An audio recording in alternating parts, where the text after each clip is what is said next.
Olá, cá estamos para mais um Falar Açores, hoje com a história de uma historiadora que recentemente foi premiada por um dos livros que escreveu também este ano. Olá, Assunção Mel. Olá, Como Célia. está? Estou bem, tu também? Também. Uma menina dos altares, por assim dizer, e para começarmos essa história vamos precisamente aos altares. Como é que foi esses primeiros anos de vida na freguesia?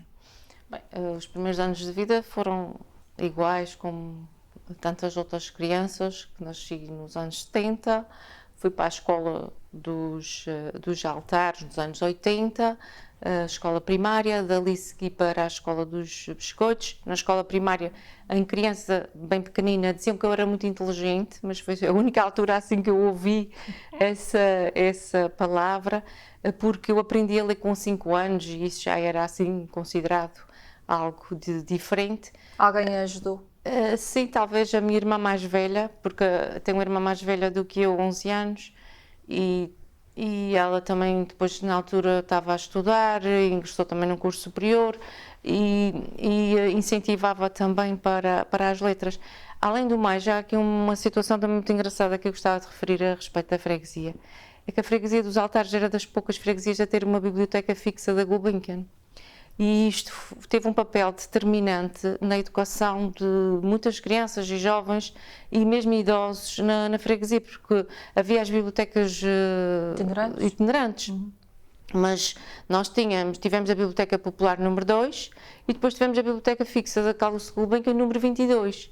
Ou seja, tínhamos um manancial de livros que eram renovados com regularidade, em que era uma alegria quando eles chegavam e a gente lia tudo e mais alguma coisa, e talvez isso tenha tido um papel fundamental, porque, sobretudo na minha juventude, porque eu acabei por ler de uma forma assim inesperada os clássicos, livros sobre o Holocausto, russos, Agatha Christie, os 5, Patrícia, portanto lia assim aquelas coleções Em vários géneros. vários géneros. Há mesmo sedenta.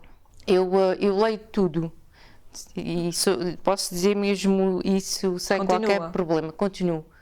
Eu faço questão, tive um professor de cultura clássica na universidade que também nos incutiu isso. Ele disse, para se ter uma cultura clássica abrangente, tem que se ter uma cultura geral, onde a gente deve ir um pouco a todas as áreas, no sentido do bom, do mau, até para podermos ter um pensamento crítico.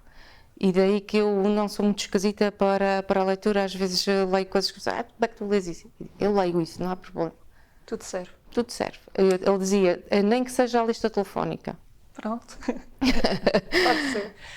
E depois, quando foi para a Escola dos Biscoitos, era uma adolescente popular? Não. Era mais fora do grupo? Era um adolescente, tinha as minhas amizades, mas a escola dos biscoitos dos anos 80, com professores muitas vezes sem qualificações, alguns muito bons também, que nos ajudavam imenso. Muitas vezes também se passava administrativamente, não sei se sabe o que é passar administrativamente, é passar de anos sem ter tido aquela disciplina. E portanto eu sou péssima em inglês, e isso deve-se talvez a nunca ter tido esse acompanhamento.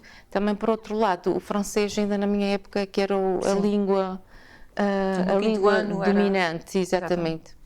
E nessa altura, e também este meu convite para a Assunção vir cá, foi no sentido também de mostrar que o caminho para os nossos sonhos não é feito em linha reta. É assim um labirinto. É verdade. E vamos começar por esse labirinto. O secundário, como é que correu? O secundário não correu muito bem. Eu já tinha perdido a 4ª classe e perdi o 8º ano. Então chegou ao secundário mais tarde, e além de chegar mais tarde, é na escola dos biscoitos que a gente tinha que decidir para que área que ia. E eu, como fui uma pessoa sempre sem vocação, não percebi o que é que queria seguir. Por exemplo, eu tinha uma prima, que hoje em dia é médica, e ela desde pequenininha era a dar injeções nas bonecas, comprimidos, as bonecas ficavam todas tipo podres para dentro de coisas que se punham para dentro, e portanto ela tinha aquela vocação de tratar desde pequenina. Eu não tinha vocação nenhuma, eu sei que gostava de livros, e gostava de papéis e gostava de romances policiais. Isto é escritora? É. Mas isto aqui depois eu vou falar talvez mais à frente como é que me leva talvez à história, porque a história tem muito de detetive, de policial, de estar de investigação, de descoberta, mas realmente eu não tive essa linha reta como tu bem disseste e chego ao secundário com muitas fragilidades. Mas era para mais. Por também desinteresse seu? Ou não se sentia cativado? Como é que a menina que aprendeu a ler aos 5 anos e que gostava de ler, depois se vê assim desmotivada? Vi-me desmotivada sobretudo por causa de uma disciplina, que foi a matemática. E como eu fui para a área de economia, porque foi na escola dos biscoitos que nós tivemos que preencher aqueles formulários, e para que área que se vai, e numa fração de segundo tu tens que decidir a tua vida, digamos assim, e eu fui para a área de economia. Ou seja, também fui naquela tolice, porque a economia estava na moda, os meus colegas iam para a economia, depois havia uns anúncios de umas executivas muito bem vestidas, muito giras. Pá, isso é o máximo. Quero andar assim com aquele fatinho. Quero andar com aquele fatinho de economista e tal, que eu sou completamente até o oposto. Mas a gente deixa-se levar por uma série de coisas que são completamente superficiais e que têm um papel fundamental depois na tua vida. E eu segui para a economia a deixar a matemática constantemente para trás, porque tive uma professora que realmente não me ajudou, e eu sei que eu também tinha muitas fragilidades, mas havia humilhação, e eu posso dizer isto abertamente, também não estou a falar o nome dela. Sim. Havia humilhação na turma, e quem foi da minha turma sabia disso, e portanto eu entrei quase completamente não digo numa depressão, mas foi muito difícil e, portanto, chego ao 12º ano com as matemáticas para trás e sem saber como é que iria resolver aquele assunto. Eu lembro-me de numas férias de verão ter pegado nos livros de matemática desde a primeira classe, imagino. A ver se havia ali um fio. A ver se havia um fio onde eu pudesse, onde eu tivesse falhado. E chegou a partilhar essa situação com os pais? Não. Não se falava sobre isso? Não. Essa situação foi vivida muito solitariamente, com os amigos mais próximos, eventualmente, mas não se podia fazer grande coisa na época. E, portanto, eu ou tinha que passar a matemática ou mudar de área. E no 12º ano decido mudar de área. E vou para 10º, 11º, 12º outra vez. Qual foi a área então que escolheu? Escolhi a área de letras. Precisamente para me facilitar, para fugir da matemática. E depois apanho a professora Teresa Valadão, apanho o professor Mário Cabral, que foi fundamental na minha disciplina depois de História da Arte, porque eu nunca tive História da Arte, eu só tive História da Arte na faculdade. Portanto, a disciplina de Filosofia e de Estética foram fundamentais, senti-me muito mais bem preparada quando cheguei à universidade do que muitos dos meus colegas, até porque tinha tido também o Mário Cabral. Mas quando é que sentiu que já sabia o que é que queria? Olha, foi muito difícil decidir o que é que queria, porque eu não sabia que existia História da Arte. Não sabia que havia essa possibilidade. O que é que acontecia? Eu andava com livros de História da Arte. Eu conheci o meu marido através de um livro de Picasso, na caminhonete, que fazia biscoitos de Angra, e um amigo comum apresenta-nos e eu estava com o livro de Picasso. Pronto, ao colo. O meu marido é artista, o meu marido todo virado para as artes, vê uma miúda com um livro de Picasso. Ali, não devia ser muito habitual. Não era muito habitual, não é conexão. Até que eu me apercebo que existia a História da Arte. Portanto, não queria ir propriamente para a História. Havia na altura a disciplina, o curso de História com as variantes de História da Arte, mas eu sou a segunda leva da Universidade Nova que efetivamente tem o curso mesmo só de História da Arte, da Universidade Nova de Lisboa. E portanto, quando eu percebi que havia essa luz ao fundo do túnel, eu foquei-me, mas também podia ter havido ali alguma distração, porque eu, entretanto, quando volto para o 10º, 11º, 12º, vou trabalhar para um banco, porque eu tinha imenso tempo livre. E no banco eu ganhava muito dinheiro na altura, para uma rapariga com 19, 20 anos. Portanto, podia ter pensado, bem, vou ficar por aqui, exatamente, não é? E podia ter pensado que eu mal. ganhava, eu até trouxe o anel que comprei com o meu primeiro ordenado do banco. também disseste para trazer assim uns objetos. Isso é verdade. E foi um anel de diamantes, de platina, portanto, para se ver que eu ganhava muito bem na altura. Portanto, houve umas tentações aí pelo Houve caminho. tentações, só que, mas os meus pais nunca realmente essa frase, Silêncio, não é? O silêncio não, olha, deixa-te ficar, estás aqui em casa dos teus pais, estás bem, estás a trabalhar num banco, estás a ganhar bem e tal, ou então... Ou então fizeste 3 anos na área da Fizeste economia. 3 anos na área da economia, estás a voltar para trás, quando começares outra vez na universidade, as tuas amigas, as tuas colegas estão a acabar os seus cursos, portanto não houve esse... Nada. Não, ou Isso seja... foi um conforto ou não? Foi bastante, porque iria ser ainda muito mais difícil se eles me dizem: estás a gastar tempo, estás a gastar dinheiro, estás a desperdiçar a tua vida. E sei que há pessoas que ouvem esse tipo de coisas. E eles deixaram-me seguir o meu caminho, que eu andei ali um bocado perdida, mas realmente o banco podia ter sido uma tentação. Mas eu também devo muito aos meus colegas do banco, que ainda hoje são muito meus amigos, que eles diziam sempre: não te deixes ficar por aqui, não te deixes ficar por aqui, vais estar. E daí que eu, que já tinha o 12º tirando a matemática, eu continuei a estudar e quando acabei, também acabei por fazer um milheirozinho, se bem que os meus pais já patrocinaram o curso, mas já ia com um dinheirinho também de parte, mas poderia ter sido muito tentador. Como é que foi a menina dos altares de arrebentar por si em Lisboa? Olha, isto é uma história engraçadíssima, porque o meu pai ia muitas vezes a Lisboa e eu até trago aqui uma fotografia do meu pai, porque o meu pai, sem dar por isso, se calhar foi o meu primeiro grande historiador de arte, porque ele ia a Lisboa, ele tirava fotografias, era aos monumentos e mostrava à gente, e todas as vezes que ia ao mosteiro dos Jerónimos, ele dava a volta ao mosteiro para contar os passos, porque ele não conseguia medi-lo, então chegava a casa e dizia quantos passos tinha dado, não sei o quê, não sei o que mais.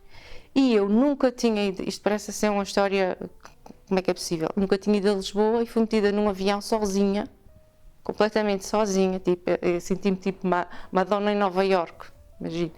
Completamente sozinha, aterrei, tinha uns amigos dos meus pais à minha espera e fui para a casa dos amigos desses meus pais, que me ajudaram imenso, só que no dia da matrícula levam precisamente à universidade errada. Estava outra vez numa fila e depois, sem saber onde estava, lá liguei, mas não havia telemóveis. Sim. Portanto, isto na altura, imagine-se, estava na universidade errada, a matrícula tinha aquele prazo mínimo para fazer a matrícula, até que depois levam-me à universidade correta, etc, etc. Mas aconteceu uma coisa muito engraçada. No dia a seguir que eu aterrei em Lisboa, havia o concerto da Filarmónica de Berlim com o Cláudio Abbado, a ressurreição de Mahler, no Coliseu dos Recreios. E o tio do meu marido, que é melómano, que é o Dr. Dimas Lopes, nas vésperas de eu me vir para Lisboa, ele agarra-me assim pelos braços e sacudiu-me e disse assim: a menina vai àquele concerto assim assim, porque é imperdível e tem de ir. Mas eu chego num dia e o concerto é no outro, eu não conheço a cidade, como é que vai ser? E realmente eu fui ao concerto. Sozinha? Sozinha. Portanto, aterrei num dia e no outro dia só tive tempo de comprar um fato, que queria ir mais ou menos. Giraça. Um fato, fui à Mango comprar um fato para ir ao concerto e meti-me num táxi. Mas tive que ir durante a tarde, fui comprar o fato e depois da parte da tarde passei 3 horas na fila para comprar o bilhete. Portanto, a Orquestra Filarmónica de Berlim, Cláudio Abbado e a Ressurreição de Mahler. Não sei se sabe isso o que é. Não, mas vamos explicar. Mas é assim, é uma orquestra enorme em cima do palco, com um a Orquestra coro, de Berlim, sim, o resto é que não. com um coro enorme e 3 solistas. Portanto, é de sair de lá toda a tremer. Estou a ver um banho assim de Lisboa, logo no segundo dia. Tudo ao mesmo tempo. Aprendi a andar de metro sozinha, aprendi a andar de autocarro sozinha, aqui encontrei a minha casa sozinha, encontrei a casa para o meu namorado, na altura era namorado, para ele. E fiz tudo. Quando ele chegou, o meu atual marido, quando chegou um mês depois, ele já conhecia tudo, já tinha arranjado casa, já estava tudo pronto. Ou seja, foi assim um banho de realidade. Claro, Lisboa era o que a Assunção estava a precisar. Sim, aquilo fez-me assim, foi um abanão terrível. Nessa noite que fui ao concerto, os meus pais não dormiram. Lembro perfeitamente eles muito preocupados, sem telemóveis, está-se a imaginar. Depois meti-me num táxi, ainda partilhei um táxi com outra pessoa que sabia lá quem era, que disse que eu estava a apanhar ali o táxi e depois podemos partilhar, depois ela saiu e depois eu paguei o táxi. Bem, assim umas confusões. E depois o curso correu bem? O curso correu bem, a licenciatura correu bem, eu só fui ao exame a uma disciplina, foi a disciplina de semiótica, uma disciplina assim Mas de resto difícil. Correu tudo bem, acabei com uma média de 14 e gostei do curso. E depois fiz a pós-graduação, acabei a pós-graduação com uma média de 17 e mais tarde, em 2010, faço o doutoramento com distinção e louvor, entre 18 a 20. Portanto, foi sempre assim, a subir, exatamente. E aqueles tempos em que houve havia aquela humilhação nas aulas, de certa maneira isso, volta e meia, ainda andava aí a ecoar? Quando mais tarde conseguia atingir esses patamares e conseguia ir vencendo? Isso ecoou na minha cabeça durante muito tempo. Se calhar foi motivacional.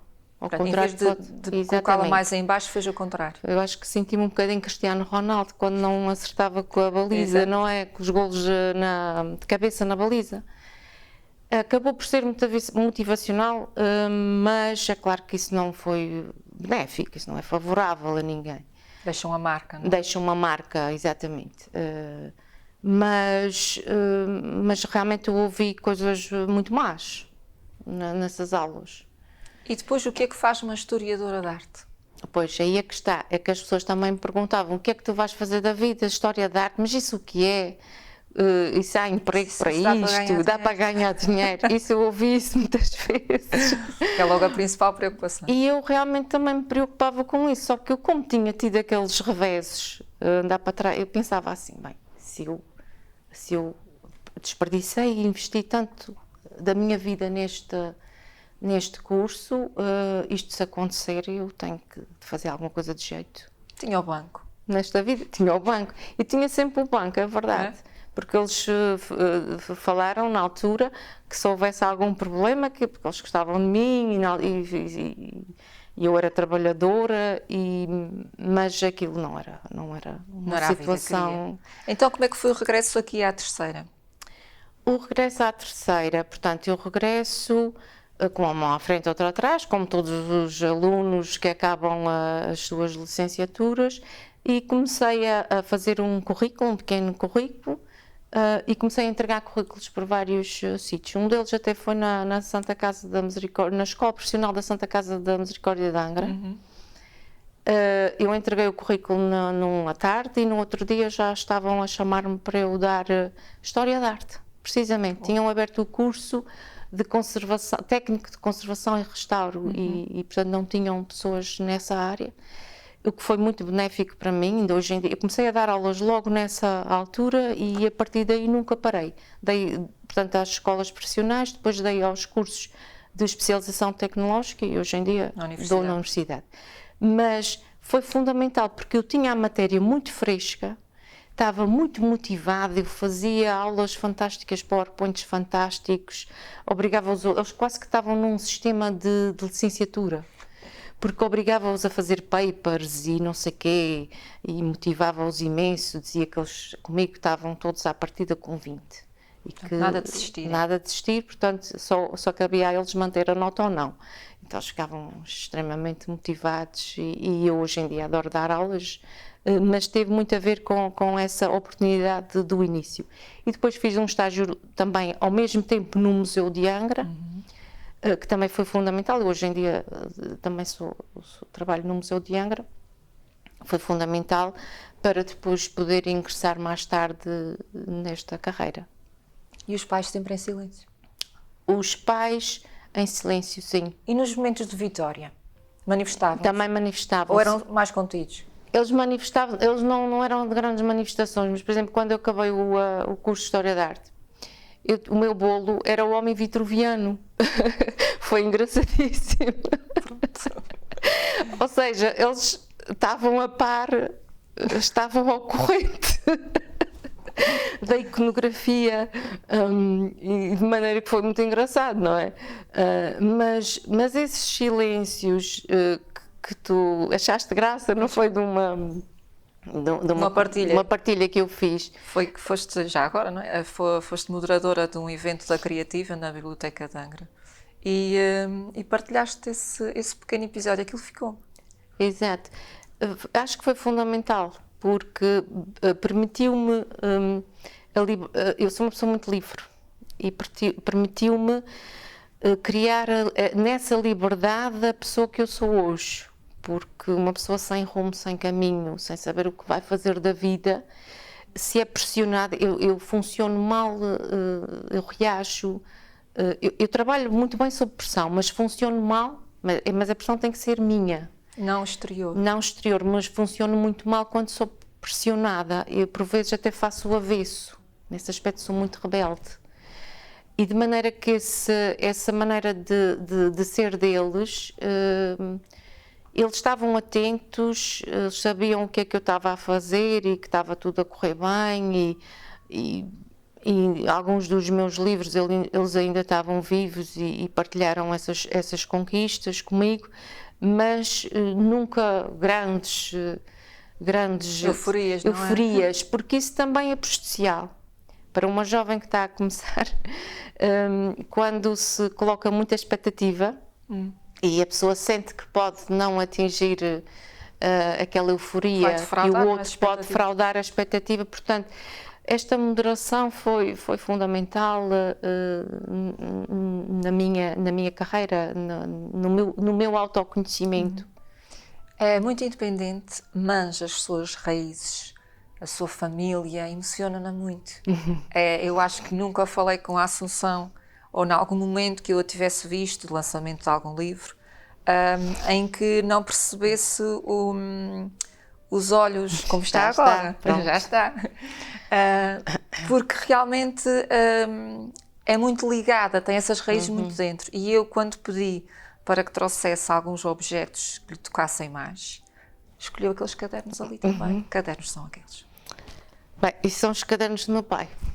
O que é que tem nesses cadernos? As anotações que ele fazia de quando é que foi colocado o sino na igreja, quando é que foi colocado o relógio, quando é que foi colocada a porta, a janela, as tochas do Espírito Santo, as árvores da queimada, as araucárias do patim, quando é que alguém disse uma quadra quando um bebê nasceu, ou uma quadra quando houve um enterro, ou as danças de carnaval que ele ouviu em criança, ou anedotas, ou adágios, ou pequenas histórias que ele faz relatos de trabalho infantil, do seu primeiro dia de trabalho dos meus pais, que eram da área, o meu pai era da 4ª geração de carpintaria, portanto, e depois só teve filhas, a coisa ficou completamente descontinuada, portanto, foi tudo muito também difícil, porque ele sentia que ia acabar ali e se não registasse essas profissões.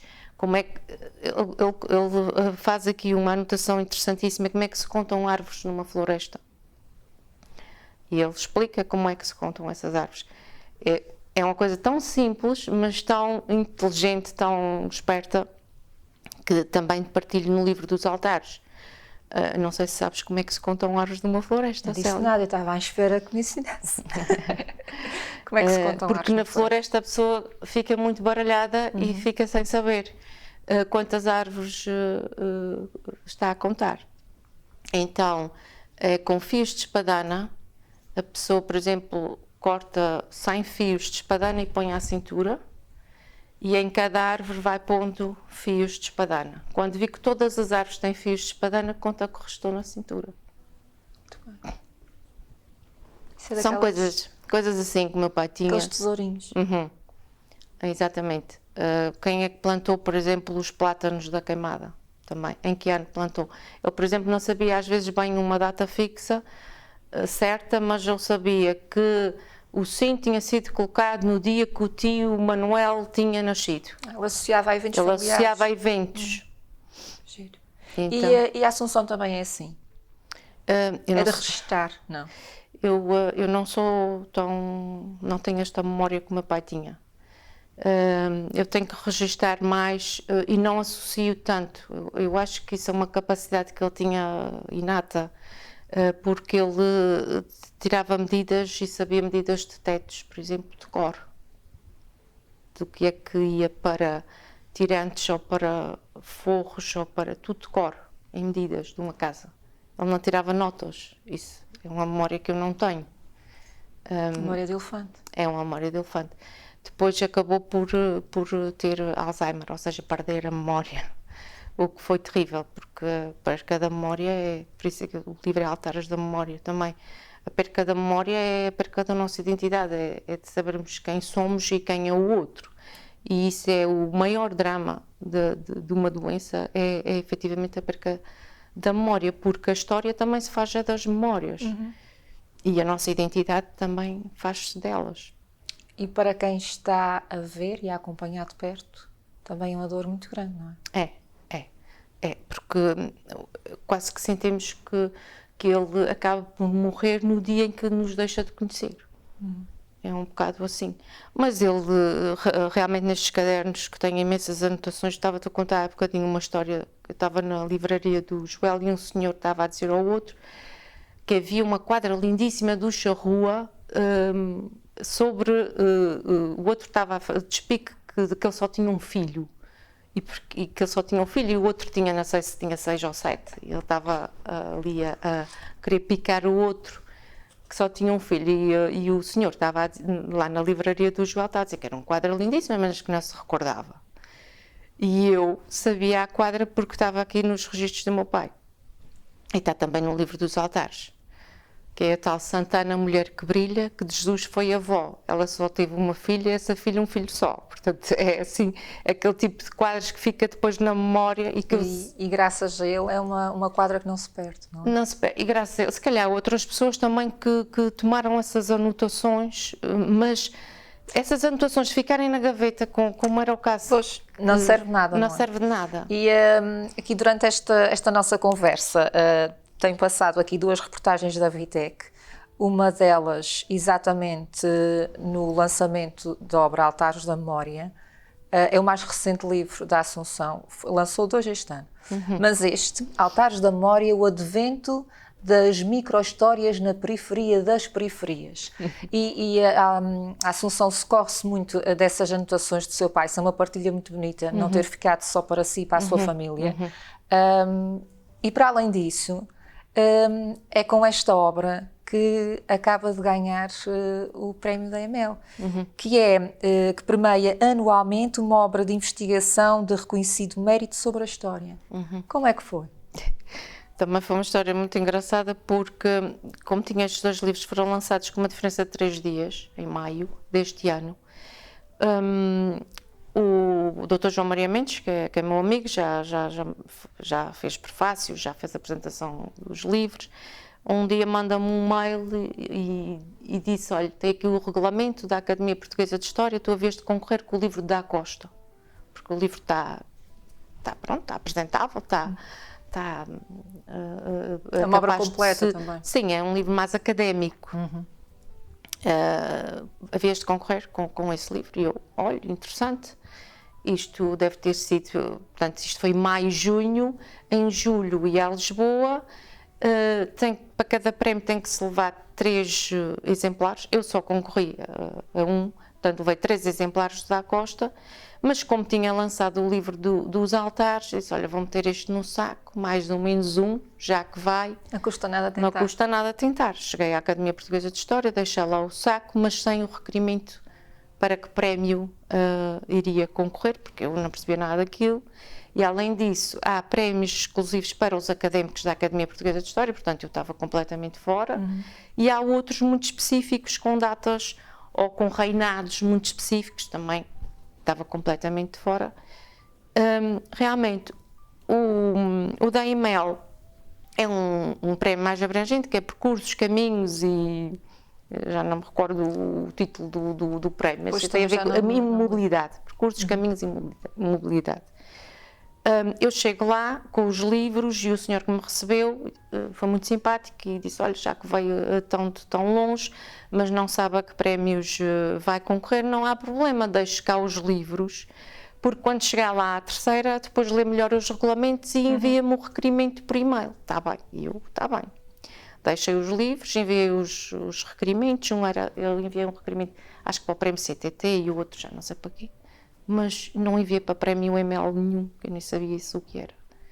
Eles é que acabaram por enquadrar o livro no prémio que era adequado. Ou seja, a obra podia ter ficado esquecida lá no saco. Exatamente. E não foi isso que podia aconteceu. ter ficado esquecida no saco, mas a verdade é esta, eu nunca pensei que o livro dos altares fosse ganhar um prémio da Academia Portuguesa de História, porque é uma monografia sobre uma freguesia com 800 e tal pessoas.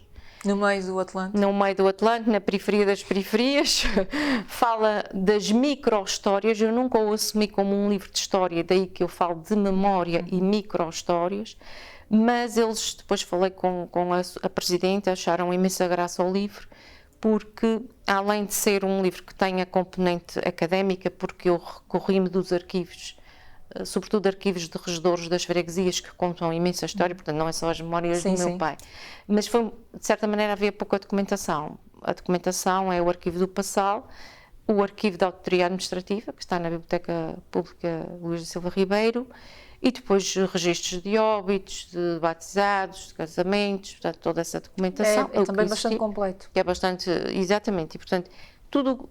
Há e também a parte dos periódicos, foi fundamental esta parte dos periódicos para a compreensão da evolução da freguesia e de muitos outros aspectos que não estão nos arquivos, e depois a oralidade. Eu recorri-me imenso à oralidade. O historiador tem muita dificuldade ainda em assumir a oralidade como um documento, porque a oralidade temos que ter muito cuidado quando fazemos esse registro. Há informação que se perde, há informação que é acrescentada, não é? Há informação acrescentada e a pessoa tem uma memória seletiva, só vai contar aquilo que quer, aquilo que acha que deve ser contado, ou então também tem uma memória de esquecimentos. E, portanto, a oralidade é muito difícil de fazer essa recolha. Só que há aspectos fundamentais da oralidade que eu não poderia deixar de fora. Por exemplo, o Sr. Faria, que na altura tinha 99 anos, hoje, ele com 100 anos foi à apresentação do meu livro, estava lá sentado. Quando me diz que fazia o percurso Altar-Zangra de burro na carroça e que levava 5 horas, e no regresso fazia o percurso Angra-Altares com a carroça cheia e que o burro levava 6 horas. Aí a gente acredita, não é? Eu acredito. Porquê? Porquê é que eu acredito? Porque eu conheço a estrada, é a estrada do mato, era uma estrada não asfaltada. Eu conheço que esse percurso, que é cerca de 20 km, portanto, eu cruzo com a informação que tenho, com o conhecimento do lugar e com o bom senso. Eu disse isso no meu discurso. É claro que se eu tivesse dito com a carroça cheia, que levava menos tempo, exato, não é? Aí, exatamente. obviamente, não podia ser. Mas esta informação parece-me preciosa, está registada, cruzada com o bom senso, de certeza que é verdadeira, e porque ele fez esse trajeto mais de 7 anos. E essa informação não está nunca nos arquivos. Nunca vai estar. Porque nunca ninguém vai registrar nos arquivos uma informação tão pessoal. De maneira que a oralidade foi fundamental neste livro e eu não tive medo, se bem usada com cuidado. Também tive aqui pessoas que me deram as receitas do fermento da massa-mãe. Eu vou acreditar que a receita que me estão a dar do fermento que é feito com a água colhida na noite de São João e etc, está correto. Porque também o que é registado e que está nos arquivos, no papel, vem de uma memória. Ou até pode vir de uma oralidade. Daí que, ou de um cronista, por exemplo, o meu pai é um cronista. E eu socorri-me dos cronistas também. Do Frei Diogo das Chagas, do Gaspar Frutuoso, eles são cronistas. E nós, hoje em dia, se aceitamos os cronistas que deixaram obra escrita como fazendo parte da documentação histórica, porque não aceitar uma oralidade com bom senso e com um espírito crítico? Temos que ter um espírito crítico muito apurado aqui, para perceber até que ponto não há aqui desvios, não há aqui alguns melindres, algumas situações mais imperfeitas, não é? Sim, também para não induzir em erros leitores, não é? Exatamente. A outra obra de que falou assim só de leve, que também foi lançada este ano, que foi António da Costa e o sentido da pertença na pintura. É uma apaixonada pela obra do António da Costa e acha que ele devia ser mais conhecido e reconhecido. Exatamente. O António da Costa, portanto, acompanha-me há mais de 25 anos, em termos de academia de estudo. Já tem 2 livros publicados dele, fora os artigos que já escrevi e atas e apresentações que já aconteceram sobre o da Costa e que são dos mais variados, das mais variadas perspectivas, que não tem nada a ver com o que está aqui escrito. Portanto, há muito ainda para explorar. Mas realmente já me fizeram essa pergunta, que é porque é que ele não é mais conhecido? Até na sua própria ilha. E eu não sei responder, porque eu, como estou imbuída no da Costa há mais de 25 anos, não sei o que é que hei de fazer mais para ele ser conhecido. O livro que lançou este ano sobre ele teve boa aceitação? Sim. As pessoas que leram e que falaram comigo gostam do livro, acham que é de uma leitura, se bem que é um livro académico, que é fruto da tese do doutoramento, é de uma leitura fácil porque eu faço uma contextualização da iconografia açoriana, eu volto quase até aos primórdios do povoamento para perceber a nossa identidade, porque o que me interessou aqui nesta tese, que depois está plasmada em livro, é perceber como é que o da Costa utiliza a identidade de um local para manancial criativo. Daí o sentido de pertença na pintura. É claro que eu tive que estudar muito o que é que aspectos são identitários, e daí que a introdução, uma grande parte da introdução do livro, uma grande parte do livro vai a essa contextualização global, que as pessoas acham muita piada, não estou a falar propriamente da Costa, mas é para chegar a ele, e que tem a ver com as buscas das nossas raízes, das nossas identidades. O que é que nos faz sentir açorianos? É claro que a autonomia de 1976 dá-nos esse sentimento, mas a açorianidade é de antes. E o primeiro açoriano que se sentiu açoriano, quando é que foi? É uma pergunta que não se sabe responder. É impossível de responder, não é? Mas esta coisa de escrever livros vem mais de trás. Faça lá o favor de tirar esse livro. Sim. Qual é o nome dessa obra? Este é O Menino do Não Quero no País das Birras Gerais. Quando é que surgiu esse livro? Bem, ele surge em 2008 e fiz este livro para o meu filho, porque ele tinha nasceu em 2005 e eu quis fazer um conto, uma obra para uma criança. Foi o meu primeiro livro. E eu sabia que ia ficar por aqui, mas fiz questão de fazer este livro para ele, porque tem a ver com um menino que nunca quer nada, que está sempre a fazer birra e depois realmente vai para o país onde ele consegue fazer tudo o que ele não quer, todas as suas birras, e vai perceber que realmente que não vai dar certo. E depois desse livro ficou com vontade de escrever mais? Assim, livros infantis são difíceis? São difíceis. São bastante difíceis. Aí já parte mais da imaginação, não é? É. São difíceis. Se bem que eu sempre escrevi aquela coisa da adolescência, as poesias e os diários, o querido diário, e tenho lá em casa os diários, etc. Coisas parvas, que fazem parte da idade. Mas não tenho agora grande apetência. Pode ser que um dia mais tarde isto torne a despertar. Eu gosto muito de ensaio, e gosto de investigação, obra mais concreta. A fantasia ainda não despertou muito em mim, se bem que eu tenho algumas coisinhas lá na gaveta. Tenho uma peça de teatro, exato, A Solidão Toma-se com Chá, tenho essa peça de teatro já escrita. Um dia pode ser que... O que é que falta para sair da gaveta? Não sei, acho que falta coragem. Uma mulher corajosa que foi para Lisboa. Mas é diferente, porque quando nós, no mundo das artes, e agora falando no mundo artístico, porque isto não é um mundo artístico, é um mundo académico, nós expomos-nos imenso e muitas vezes custa-nos a dar este primeiro passo, porque é claro que a incompreensão, a crítica, podemos não saber lidar bem com ela. Gerir, não é? Às vezes é mesmo muito difícil. O seu filho, como é que o apoia? Como é que eu o apoio? Com muitas palavras de incentivo ou há também alguns silêncios? Apoio com silêncios e com incentivos. Tento gerir estas emoções, porque ele também está numa área que não pode ser demasiado pressionado, mas também tem que ser pressionado, porque ele está no piano, ele tem que estudar, é uma coisa diária, ele outro dia disse-me uma coisa muito engraçada, ele disse-me assim: "Oh mãe, mas eu sou um beneficiado", que ele gosta muito da história dos altares e lê imenso, ele quis agora o livro para estar em Lisboa a ler e tem um orgulho imenso no livro. Sou uma espécie de beneficiado no meio desta família toda que vem por aí abaixo, porque... E eu disse: "Oh Rafael, tu só tens que utilizar a sabedoria dos teus antepassados. Portanto, não sintas que és um privilegiado, tu não sabes o que é que a vida te vai trazer. Utiliza a sabedoria deles." E foi isso que eu lhe disse. E digo-lhe muitas vezes: a educação que eu lhe dei está dada, agora daqui para a frente é contigo. Eu deixo também esse espaço.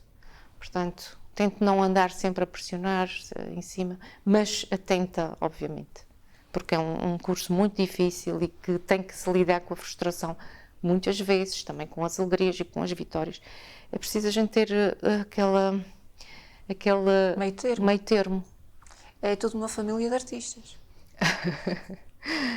Não, eu acho que sou a única que não sou artista. De certa forma também é. A história então, essa peça de teatro na pois gaveta? Essa peça de teatro na gaveta está assim um bocadinho encalhada. Havia mais alguém na família que também escrevesse? Bailinhos, teatro? É assim, a minha família assistia aos bailinhos. Eu morava em frente à sociedade. Mas não éramos de sair em baile. O meu pai tocava saxofone na Filarmónica, pronto. A minha avó paterna, o meu pai dizia que era muito cómica e que saía juntava um grupo de mulheres, iam para cima do palco e eram muito cómicas. O meu pai falava muito isto. Eu não sei até que ponto isto também não é uma... Passou. Também é uma arte. Mas não éramos muito dessa coisa de escrever. A minha irmã mais velha é de português e francês, também escreve e pronto, tem também essa veia artística, mas éramos mais assistência. Tenho aí o livro do Carnaval e, por exemplo, aí no livro eu digo muitas vezes que é tão ou mais, não é tão ou mais, mas é tão importante a assistência tal como quem está em palco. Portanto, quando deixarmos de ter o público, vai ser triste, de certa maneira. Carnaval na Ilha Terceira, Emoção e Catarse. Isto é um livro de quando? Já há alguns anos. Foi 2020, talvez. Saiu em 2020, sim, foi um desafio. Foi lançado? Sim. E gostou? Gostei imenso, porque estava fora da minha área da atuação completamente, mas foi a partir desse livro que eu comecei também a interessar-me mais, até mesmo pelo fenómeno do Espírito Santo, sair um pouco já da parte dos artistas, porque sou de História da Arte, dos académicos, para entrar mais na parte da etnografia e das tradições, o que também para mim foi muito, muito importante. E novos projetos, novos livros? Estão sempre. É assim, falta-me tempo, mas eu estou sempre com coisas a borbulhar e coisas para fazer. Estou sempre 2 ou 3 passos à frente do que atualmente me encontro. Estou sempre a pensar no futuro, o que é que eu posso melhorar, o que é que eu posso fazer, onde é que eu posso colmatar, onde é que eu posso ser útil, digamos assim, na área. Eu não quero fazer coisas que os outros já tenham feito. É mais do mesmo, não é? Mais do mesmo, não há nada exatamente. De novo, nenhum contributo. Onde é que eu posso ser criativa? Onde é que eu posso ir? Mas eu estou sempre a pensar em novos projetos, não consigo chegar a todos. Faz também parte do Instituto Histórico da Ilha Terceira, uma das poucas mulheres, talvez, a fazer parte. Sim, já começa a haver mais mulheres, não é?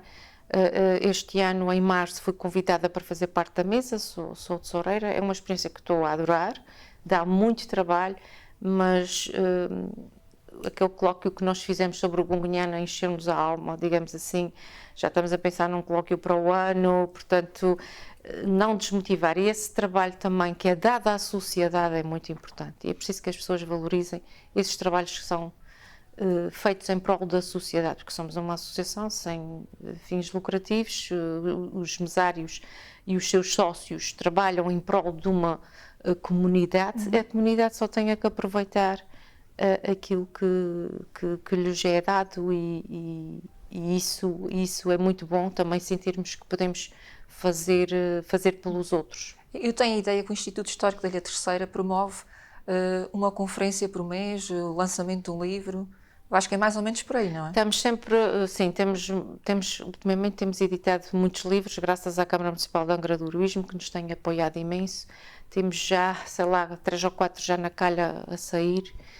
Temos o nosso boletim anual, que é também uma das razões que está patente nos estatutos, que é a questão do boletim, mas temos feito muitas obras em parceria com os nossos sócios ou com pessoas que vêm de fora.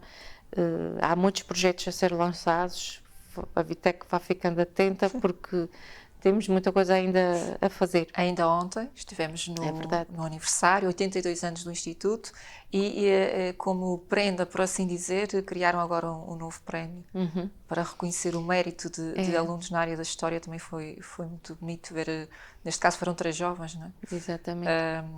E três raparigas. 3 raparigas, é verdade, que vão poder escolher algumas obras lançadas pelo Instituto Histórico da Ilha Terceira, e quando falámos com elas já estavam muito entusiasmadas para saber quais eram as obras que poderiam escolher. Exato. Também o Instituto também está a aproximar-se dos mais jovens, não é? Sim, essa instituição desse prémio achamos também muito interessante promover, foi o primeiro ano e queremos dar continuidade porque queremos aproximar-nos da comunidade escolar e queremos que a comunidade escolar também se aproxime de nós. E o facto de não entregarmos o prémio lá, no Salão Nobre, vai fazer com que elas vão à nossa sede, vão ver as nossas estantes, vão ver o âmbito da história que nós trabalhamos, que é um âmbito alargado, vão poder escolher aquilo que mais lhes interessa, que acho que é muito mais interessante do que a gente entregasse um volume, um pacote com livros que iam ficar se calhar esquecidos. E assim queremos promover muito o ensino e a aprendizagem da história dos Açores, porque o Instituto Histórico da Ilha Terceira tem sido esse o seu foco. E realmente as escolas acho que têm tentado apostar nessa vertente. Isso é uma maneira de incentivarmos os jovens a começar a interessar-se ou eventualmente a escrever, fazer um pequeno grupo, uma pequena tertúlia de jovens, falar de história, porque é fundamental nós termos o conhecimento da história para percebermos o nosso presente e até perspectivarmos o futuro. Com tantas frentes ativas, há tempos para passatempos, para hobbies? Os passatempos começam a ficar para trás. Ou também estão aqui relacionados com a história? Pois, então, a leitura para mim também é fundamental, andar com um livro para me atualizar, isso para mim é um passatempo, ao mesmo tempo é um gosto e faz parte do meu trabalho. Mas a verdade é esta, eu começo a ter pouco tempo para me dedicar a outras coisas que gostaria. Por exemplo, sei lá, a ginástica, o step, a professora Marta Sá, ela sabe, está para trás, fica para trás. Tentou, não foi? Tentei. Tive uma altura que estive muito regular e fazia-me bem, mas começo a ter pouco tempo, tenho sempre muitas coisas, reuniões, instituto, aulas, dou aulas 2 vezes por semana fora do horário, portanto, de trabalho e várias solicitações. Sair da ilha para ir receber o prémio. Sair da ilha, é verdade. Aqui só a finalizar, quando está mais em baixo, o que é que faz com que consiga se reerguer e motivar-se? Olha, 2 coisas, o mar e o conhecimento da história dos meus antepassados. É a coisa que mais me agarra. Tá, comece. Não há problema. Os lançamentos de livros da Assunção já são marcados exatamente por essa É horrível, é emoção horrível, toda, não é não horrível. Tem aí as emoções todas já à flor Mas da pele. o conhecermos a nossa história, eu conhecer que tive um trisavô que foi para o Brasil, outros que não viram mais os seus familiares, outros que morreram em acidentes de comboio nos Estados Unidos. Conhecer, isso carrega um peso da história que não é só da minha família, como é um peso de uma comunidade que eu conheço. Por exemplo, quando eu leio livros de óbito, sobretudo infantil, não imagina como isso é terrível e o peso que eu carrego com infanticídio ou com problemas da mortalidade infantil é um peso enorme que eu fico às vezes nauseada, mal disposta no arquivo. Absorve muito, não é? Eu absorvo muito. E portanto, quando eu tive que ler, que está também no livro dos altares, um ano onde houve realmente um agosto, que houve uma mortalidade infantil, uma coisa horrorosa, a ver, por exemplo, as listagens de recrutamento de mancebos, onde eles vão às listagens dos autos de batismo e confrontam com a idade de 18 anos e vês que mais de metade já tinham morrido, e vais ver com que idades é que eles tinham morrido e porquê. Isto é um peso que se carrega, uma coisa tremenda. E, portanto, eu a partir daí relativizo logo muita coisa quando estou em baixo. Porque há um relato de uma casa onde morreram 3 filhos naquela família numa noite. É horrível. Portanto, a gente não sabe, às vezes, o desconhecimento da história faz-nos pensar que nós estamos num estado de graça, não é? Eu vivo num estado de graça, mas ao mesmo tempo eu tenho o conhecimento desse passado e tenho consciência dele. Por isso é que eu disse ao meu filho: tem consciência do teu passado, dos teus antepassados, aquilo por que eles passaram, aquilo que eles tiveram para fazer para que sobrevivessem, para que a gente hoje estivesse aqui. Porque há sempre alguém que sobreviveu, pelo menos até uma idade fértil. É só perceber essa linha que nós passamos a relativizar tudo. E quando eu conto isso aos alunos, tive uma aluna que me disse uma vez assim: oh, professora, realmente isso é verdade. Eu até agora vivi num plasma. Ela disse-me isto. Não sabia uma linha condutora. Não percebi o que estava para trás, o que poderia estar para a frente, porque nós temos sempre a tendência que estamos a viver num pináculo da civilização. Quando não. E quando não? Acho que... Depois recompõe-me, Célia. É rápido. Depois não há recompõe. problema. Queres, a terminar, deixar algum comentário, alguma frase, algo para encerrarmos aqui a nossa conversa, alguma memória? Era importante, digo isto muitas vezes, era importante nós fazermos, mesmo, olha, como o meu pai fez, registros de pequenas memórias, de pequenas coisinhas, porque quando as pessoas morrem, elas levam tudo com elas. E o meu pai já faleceu, mas ele acaba de estar presente aqui nas suas memórias. E é isso que nós passamos de geração em geração. Isso é que é o legado, digamos assim. Acaba de ser um património, um pater, que vem de património, um legado. Portanto, eu vou deixar aqui o desafio que as pessoas comecem a escrever, a ouvir os idosos nas suas memórias, Registar enquanto a registar, ou mesmo a gravar, ou sei lá, a voz, registros de voz ou de imagem. Toda a gente já tem um telemóvel. Toda a gente já tem um telemóvel, portanto é fácil. E começar a tentar até perceber, fazer isso na sua própria casa. Exatamente. Assunção Melo, obrigadíssima. Nada. Por esta partilha, não é? Estivemos então assim com Assunção Melo, historiadora de arte, numa viagem por alguns certos de algumas histórias da própria historiadora. Até à próxima.